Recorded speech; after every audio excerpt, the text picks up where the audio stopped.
I've always really wanted to be a part of like the people skills and helping people. He has always been very busy. I mean, that was his job before myself. In my eyes, it's got to be two different jobs. And for me to be able to choose between the two, like I said, why make him change what he's good at that and I can do the other part? I'll fit whatever he doesn't want to do, really. His part of the job is to do what he's good at and what he likes to do. And I'm going to try and do everything else. I am super excited for this week's episode with Lacey Jarvis. She is the COO for NVB Playgrounds. Just interviewed Lacey, just got off the call just now, about 45 minutes. Really, really incredible person. She's actually super young. She's actually a COO Alliance member. She's got one child already who's 8 years old. She's only 26. She started with the company 6 years ago as a customer service rep and has progressed in the 6 years to being the COO of a company. They've got about 100 employees now, operations throughout all over North America. They do manufacturing in China. She shared some really interesting stuff around their relationship with the CEO, how she's really scaled as a leader in this 6 years, what she focuses on to grow in her career. I'm just super excited about having her as a guest. So hopefully you enjoy the episode as much as I did. Guest today is COO Alliance member and COO of NVB Playgrounds, Lacey Jarvis. Lacey started at NVB Playgrounds as a CSR in 2016 and quickly was given the additional role of the install coordinator. As the busy season progressed and ended, she moved away from install coordinator to help out with accounting and continuing as a CSR. Lacey eventually took over accounting and grew the department to a 5-person team. She promoted her team lead to the accounting manager position when she became head of operations in January of 2022. Lacey pitched the COO position and job duties to her CEO in March of 2022 and was given the role. Lacey started school with the idea of getting an accounting degree and quickly found out that that was not the route for her. She decided to play it safe and get an associate's degree in business. She believes in getting knowledge from her everyday work experience rather than the degree. Well, Lacey, welcome to the Second in Command podcast. Hi, happy to be here, Cameron. Thanks for having me. Yeah, looking forward to learning from you. So just before you and I kind of jumped into the to start the call, you'd mentioned that you guys have been going through some pretty rapid growth. But before you tell me about that, why don't you just tell us quickly what NVB Playgrounds is and kind of what your focus is? We sell commercial playgrounds. We focus on anybody who needs commercial playgrounds, who gets audited, who wants big products. We have two sides of our business. We have AAA State of Play, and that is direct to the consumer. That's churches, schools, city parks. And then we have another side of the business, which is playgroundequipment.com. And then that is more of a B2B site where we sell directly to other playground businesses, and then they sell direct to the consumer. And what's your focus? Is it the playground equipment side, or is it selling direct to consumer as well? I'd like to say that both of them are a focus for me, at least. I really like to see growth in both sides. Sometimes that gets challenging. This year specifically, we've seen a lot of growth on the B2B side and playgroundequipment.com. The AAA side was the beginning of the business. So that's kind of plateaued with the growth part of it, but trying to learn the curve of keeping the growth maintained on AAA does require a focus there. And two totally different teams, or is it the same team that are marketing both products? Two totally different sales teams, but we have all of our support teams like accounting, shipping, warehouse, marketing, and we have like a support resolution team. All of those teams are one team for both sales teams. Awesome. And how many total employees in the company? I want to say it's fluctuating. Our turnover here in Indiana has been tough. It's about 95 to 100 right now. So 95 employees. And what do you mean turnover being tough? Why are they quitting? Are they getting poached? What's happening?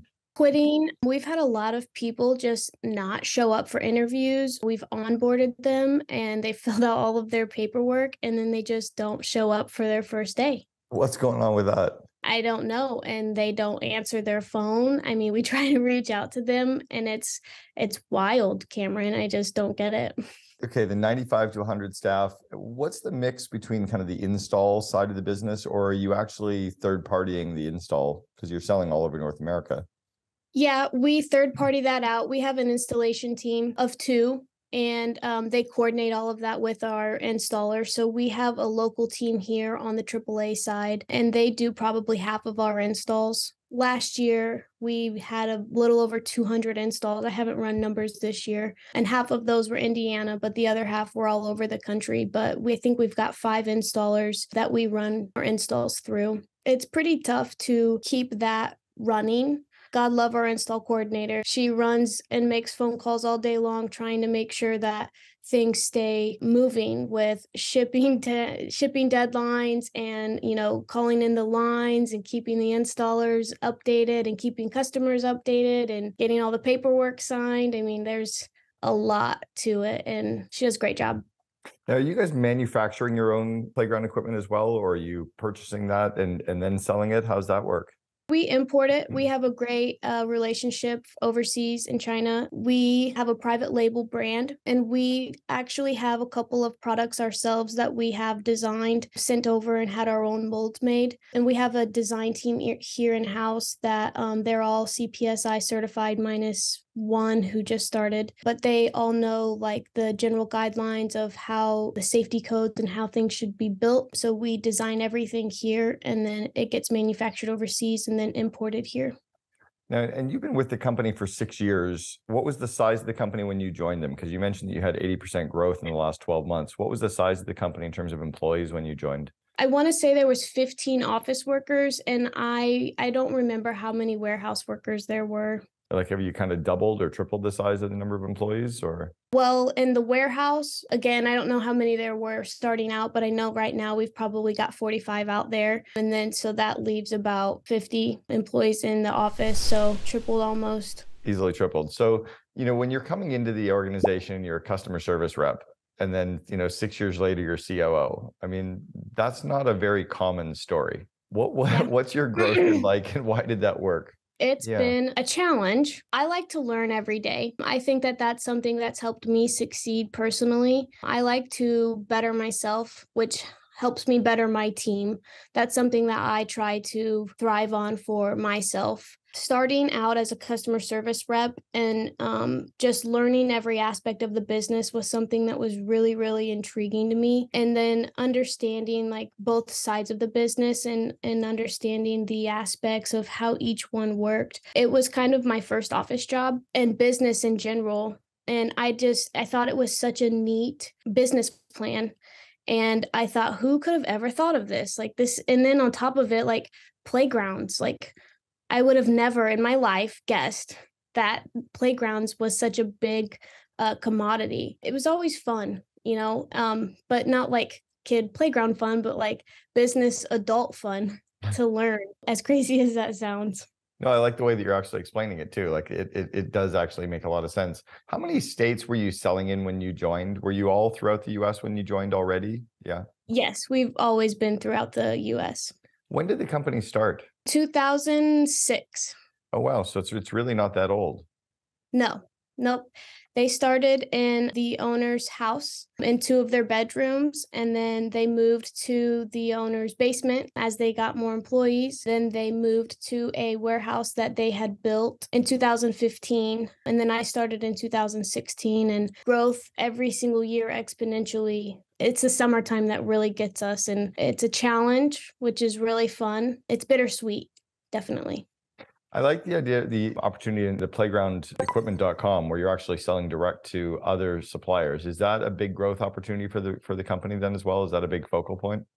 Yes, it is a huge growth opportunity because being able to sit down, and we have a playground convention every year, and we try and really focus on meeting our dealers and whoever go and spending some time with them to get to know their business and figure out where we can really help them and understand where their struggles are. And that's really a huge focus point for us is being able to figure out what processes we can change to help them. A dealer come in last month and they asked about our installs.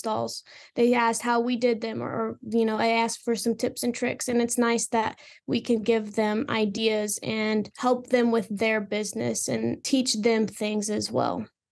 And what was it, do you think, that the owner saw in you to promote you that quickly throughout the organization? I mean, pretty rapid growth again, especially in the size of the organization, to go from a CSR to COO.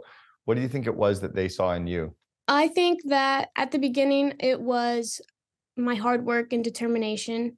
Again, I really liked to learn, and I was always asking questions. I was taking the initiative because I liked to learn. And I think that that was very intriguing to them. I was really young at the time too. I mean, I was 19, and that was very odd for, a 19, 20-year-old to want to do all of those things. So I think that also was a big factor for them, and just wanting to help. Like, that's always been a big thing for me, is wanting to help out and do whatever I can to make things easier for people. And I really think that that's where a big highlight for myself and why I am where I am is because I do what I do to help people, and I'll do whatever it takes to get it done. And you're kind of in the first year or second year of Gen Z. I mean, so it's highly unusual that Gen Z is operating as a COO. I mean, even within our COO Alliance, I think of the 170 plus members, we've probably got 4 or 5 that are under 25, 26 years old. So you're in that kind of, it's a super interesting cohort, but it's also highly unusual that Gen Z stays in a job for more than 6 months to a year. I mean, they're kind of famous for partially because they're early in their career and it's easy for them to hop and kind of move up in their career. Why do you think it is that's gotten you to stay, and what did they do right to get you to stay? Because I think it's something that we're all starting to think about as companies. For me personally, I think that NVB gave me an opportunity. Not a lot of people, I don't think, would have seen me and given me a chance as a kid going through school. Everybody at my age was working probably at a fast food place, just trying to make it through school. I really wanted an office job, and they gave me an opportunity to learn and grow my skills. And I just took every opportunity as a chance to learn and climb the ladder. I think that's what's really helped me stay here. You've mentioned a few times about growing your skills, and I was going to ask you about that. Where have you focused in terms of your skill set and your growth over the last couple of years specifically? I've really, really tried to learn every aspect of the business, the back end part of it. I was in the accounting department for a really long time. I was the go-to for a lot of people on things. And it was an array of things. There really wasn't like a main focus point. It was just back end operations. The last few months, I've really focused in on importing overseas and the overseas freight. But over the last few years, I've really tried to get better in like leadership, understanding people. Yeah, I love your insights around this stuff. So, and you've kind of gone in 2 directions with it. One is really on what the company does in terms of the manufacturing and the shipping in from China and that whole side of the business, to really the soft skills of leadership, which is really what's going to help you excel in the career. So is that why you joined the COO Alliance then? Was that kind of the decision point for you, or did your CEO tell you were joining? How did that all come about? I actually was driving to one of my son's races up north, and I had been looking for some resources on what I could do to better my skills and figure out what the hell I was doing. I found your podcast and I was listening to them and I got hooked. And I think I listened to like 4 that day. And I just started doing some research, and I put together a pitch of why I thought the Alliance would be good and beneficial for me. My CEO was like, yeah, let's do it. I love this. All right. I also love that you pitched the CEO, but I got to back up the truck a little bit. You just said that you're taking your kids to one of your kids to a race. First off, what are you, 20? You're 26 years old? Yes. How many kids have you got? I only have one. He's 8. He's 8. And what kind of a race was he in? He races 4-wheelers. He races of course he does. Yeah. So you have an 8-year-old kid who races 4-wheelers, and you're a COO of a company, and you're 26 years old. How do you balance it all? How do you balance the time and the priorities of, It's not easy. Some days I realize that I'm running out of fuel, and I remember my home base, and that's my son. He is the reason I do everything that I do. I love him very much. Another big thing for me is my family. They are my biggest support system. I have 3 siblings. There's 4 of us. They all happen to also work here at the business. So it's very nice to be able to see them every day and talk to them. But we all help each other out, and balancing work and life is easier with them for sure. Is it a family run business, or do you just happen to hire all your siblings? It is very family oriented. So we have a lot of family connections. The company the founders are mom and dad and son. So the son really kind of came up with the idea and started it, and the mom and dad helped him build up and become what the company is today. Yeah, but they're not your mom and dad. These are like it. So they're the family, and then you got involved, and you're now running the place. Is the son the CEO of the business then? Correct. All right. So I'm getting the pieces. And then when did you hire your siblings, or were they working for the company first, or? No, I started in 2016. My oldest sister started in 17. My middle sister started in 2020, maybe. And then my brother, he's the oldest of us. He started this past spring. I'm kind of vibrating right now. Like, this is super cool. This is really unusual to ever go and do this. It can't all be easy either. I mean, there's got to be moments in time when they want to kill you and you want to kill them, or there's a disagreement or a fight. So, or an argument. How do you balance all of that? How do you balance that side of the business? Something that's really cool about my siblings and I is that we have a really strong relationship, and we have always had an understanding that we just get it out in the open. And at the end of the day, if we disagree, we disagree, but we just have to let it go. There's really never been like a big blow up. Honestly, like everybody asks the same question. How do you do it? Like, you guys probably hate each other. And it's no, I actually absolutely love working with my siblings. It's like a dream I never knew I had come true. We try to go on what we call our family walk at least once a week, but it doesn't really happen. Okay. So COVID, did that impact the business in any way in terms of the culture or the operations day to day? How did you guys manage through that? Yeah, so COVID, we all ended up going home besides our warehouse workers, and we ended up sending them home, I think, for a week or two with the regulations that Indiana put in place. Business impacted wise, we actually were very fortunate. We didn't get hit too hard. We lost some money revenue wise, but culture wise, it wasn't great. Sending everybody home very last minute was a scramble. It was very hard to figure out, and then figuring out how to meet every day and figure out how everybody was going to be productive and stay on task and still maintain their mental health as well was very difficult. I think that a lot of people didn't realize how much it was impacting them, but we made it through. We came back to the office, and actually when we came back, we actually bought our new warehouse in the middle of COVID. So we built out the office space here. And when we came back from COVID, we all actually came back to a new office space. It was nice to come back to a new space, but it was definitely a struggle to keep everybody aligned during COVID, working at home. How did you keep them aligned? What did you do specifically that helped them do that? We ended up using an app called Discord. We just chatted through there. We made groups for each department. We had video calls. I actually had I was the accounting manager at the time. I actually had my team come work at my house. They were not really too worried about things, so they came and worked with me at my home. I had some desks set up in my extra room just to have some people time. So we did that. That's how we stayed aligned personally. That's amazing. Talk to me about China. What's it like working with, and where are you in, you said Indiana? Yeah, Indianapolis. And you're in Indianapolis, so you're in a bigger city. You're not like a small town. This isn't like a small town business gone North America. You're in a bigger city. What's the population of Indianapolis? A couple million? Yeah, I believe so. Yes. Okay. So you're in a bigger city. So you're having to attract and bring people into the offices as well. What's it like working with China, with the operations in China? What lessons can you give us? You have to stay up late to talk to them all the time, which our CEO does for the most part. Trying to navigate the ever-revolving, right now at least, the ever-revolving COVID protocols is very challenging.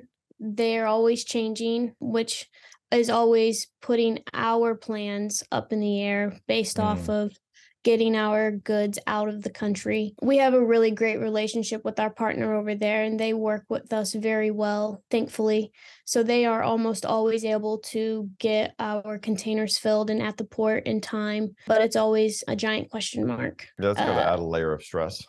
Yes, it does. It does, definitely. Some advice, just stay calm and stay organized. I mean, it's very, like I said, things can change all the time, but as long as you stay organized and you keep track of your plans, when things change, it'll be easy to pivot and make a move.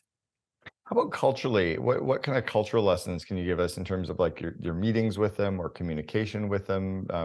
Are you dropping emojis into your emails, or are you kind of staying more business with them? Are you chatting with them about family, or are you just what's it like? I don't have a lot of communication with them anymore. When I was the accounting manager and I was wiring money all the time, I had more communication with them. But our partner was always sending pictures of her family, and we were doing the same back to them. Yes, emojis. She would always make funny. There was one emoji specifically. It was like a laughing emoji, but crying. But it just looks a little different than our Apple emoji. It was always funny when she would drop that one in there because it was always like, Annie, why is that there? But it was always fun to see her personality come out into play. It was business related also at times. It's not as business-like as I think a lot of people would think, but I think that that's because we have a great relationship with them, and our CEO has always had worked with them for a long time. I want to talk to you about working with your CEO as well, but what's NVB stand for? I forgot to ask that at the beginning. I've never really gotten a straight answer for that. I think that it's for the owners' names, but I mean it's Nancy and Nick and Victor Breedlove, I think. Okay. But I've always kind of gotten up in the air answers. I'm sure that's what it is. I mean, that kind of makes sense, right? If they got the two N's and the VB, that probably they're probably just trying to move. Are they trying to move themselves away from the brand or something and just have it as its own? I don't know.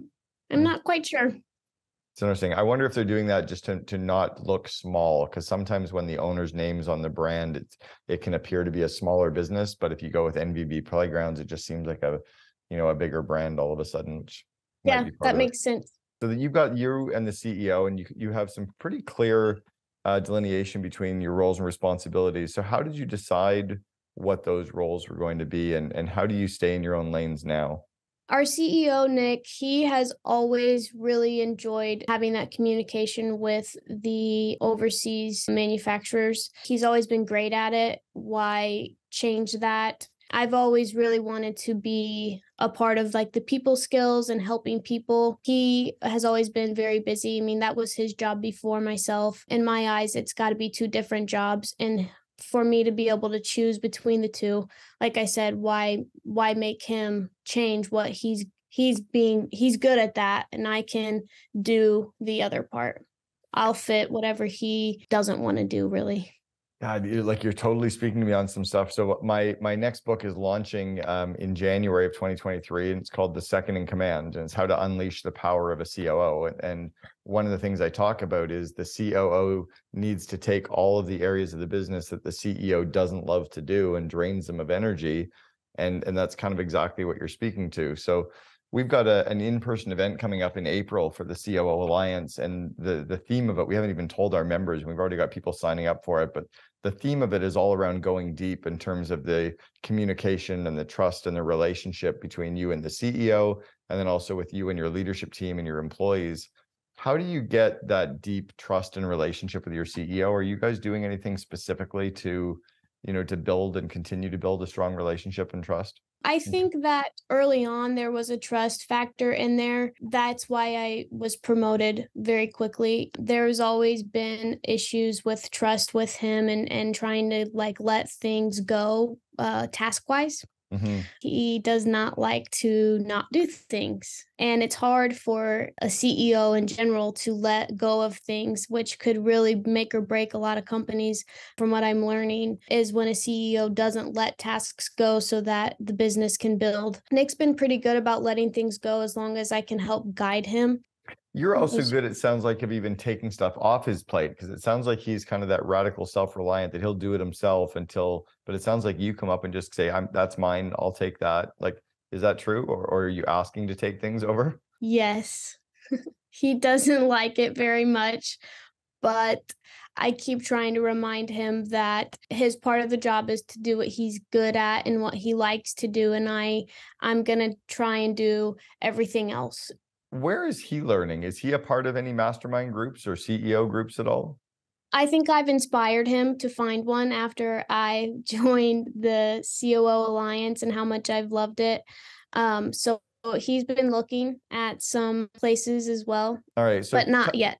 Tell him to reach out to me, or even introduce him to me over email later, for a couple of reasons. One, I have two great groups that I think he would be a good fit in, it sounds like. One is called Mastermind Talks, and the second is the Entrepreneurs Organization that's there's one chapter in Indianapolis, but I think both of those could be very good for him for a couple of different reasons. But then we also allow the CEOs of all of our COO Alliance members to come on to a monthly call with me with a group of the CEOs that I coach. So I've got CEOs paying me $80,000 a year to coach them. He can actually join on one of those calls and really hit me with a bunch of questions too. It's kind of like an ask me anything format. So I'll definitely help give him some insights, because I've been a part of, YPO and EO and Vistage and Genius Network and Baby Bathwater and War Room. And I know I've got a lot of good insights that I could help fast track him, but good for him and good for you to actually guide him. It's usually the reverse. Most of our members, it's the CEOs a part of a group and they tell the COO to join. I love that you flipped this one upside down. Doing my best. I did it years ago as well with Gerber Auto Collision. I told my partner, Terry, who is the CEO, that he should join YPO, and he went out and did. And then he was like, this is amazing. It's the best thing ever. I was like, yeah, of course. But it can't always be easy. I mean, you and the CEO, there's got to be some opportunities for conflict or for, but I imagine it's healthy conflict too. So walk us through how those have transpired and what have you two learned in terms of how to get better at that? Yeah, so a lot of the conflict that comes between me and the CEO is that I am a very detail-oriented, well thought out decision maker. He is a let's move right now, let's do this. We do not agree. So trying to sit down and understand where each one of us is coming from and give each other a day or two to cool down and think about where each other's coming from and then make a decision. Sometimes we can't really wait a day because, yes, we do need to make a decision so that we can keep moving forward, but just trying to make sure that we understand and give each other the space to let each other talk about where it's very important for each of us to understand why the other is thinking what they're thinking. And that's it's a learning curve. It's something new that we have just started doing. It seems to be working, but it's still a struggle for us to, and that probably will never get better. It's always going to be, he's going to move. And I'm going to be like, well, let's wait about this. Let's think. Yeah. So, have you done your Kolbe profile? Do you know what your Kolbe?